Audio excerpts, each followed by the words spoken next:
Eva Waldernetta, and I would like to ask you a few questions for my GT Community Service Project. The first question is, how long have you worked for the ADL? I have worked for ADL since May of 2019, so a little bit less than a year. And before I did this, I did something kind of similar for other places with animals. So I've always worked with helping animals. I'm gonna add a question. Do you like helping animals and stuff?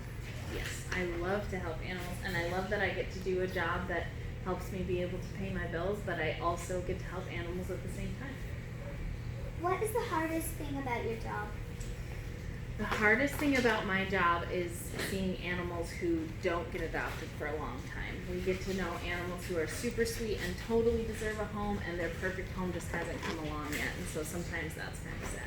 What is your favorite thing about your job? My favorite thing about my job is that I get to be around animals all the time, and that I get to work with so many other people who love animals like I do. Do you have any pets at home?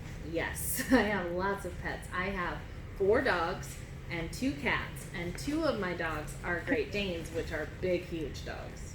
I have lots of pets. What are their names?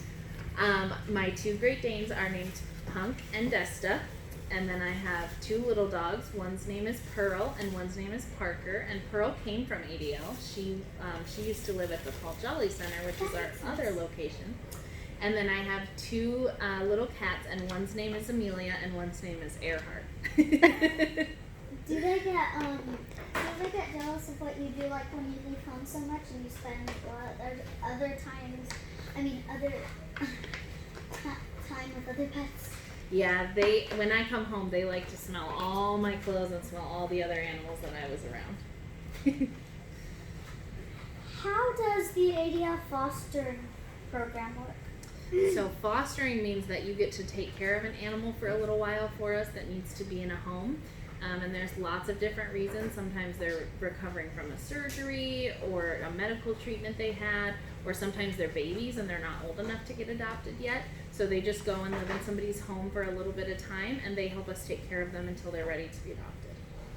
If a person fostering an animal wants to keep the animal, can they? Yes, they can. That's called a foster failure.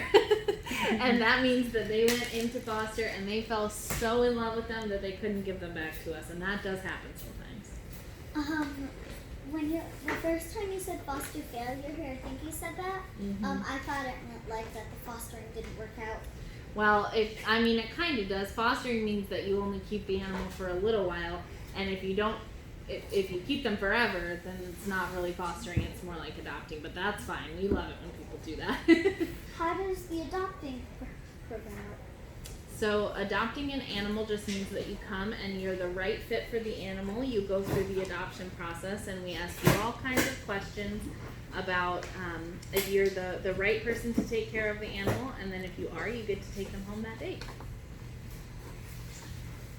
What happens to pets that don't get adopted? They just live here until they get adopted. And we do have some animals who've been here for a long time, like 2 years or something like that, which is way too long. But they just live here and they stay here with us, and we take care of them until they get adopted. How does someone become a pet champion? You have to go through pet champion orientation just like you did. So your parents have to sign you up on our website, and they pick a day that you can come in and take that class, and once you take that class, then you're a pet champion. What are some, how old do you have to be a pet champion?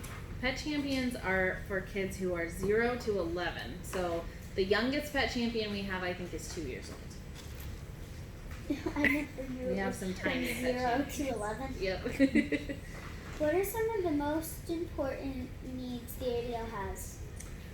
We always need people to foster our animals. We also always need donations, like things that people give us to help take care of the animals. So on our website, we have like wish lists from HEB and Amazon and places like that that helps people understand the kinds of things that we need, and then they can buy those things and donate them to us. What things do you have that the pets need? pets need all kinds of different things. It kind of depends on what pets we have at what time, but they always need things like really durable toys that they can play with, because some of our dogs like to chew Also, things. like the pet hospital? Yeah, our hospital, sometimes they need, like people donate litter, or they donate canned food for like the babies who can't crunch on the hard food yet they eat wet food, all kinds of different things. What can people do to help? They can donate to us, they can volunteer with us, they can tell their friends to adopt pets instead of buying them. That helps us a lot. They can make sure that their animals are spayed and neutered and that they're up to date on all their shots so that all the animals in the city are nice and healthy. Thank you for answering the questions. You're welcome. Thank you for asking me.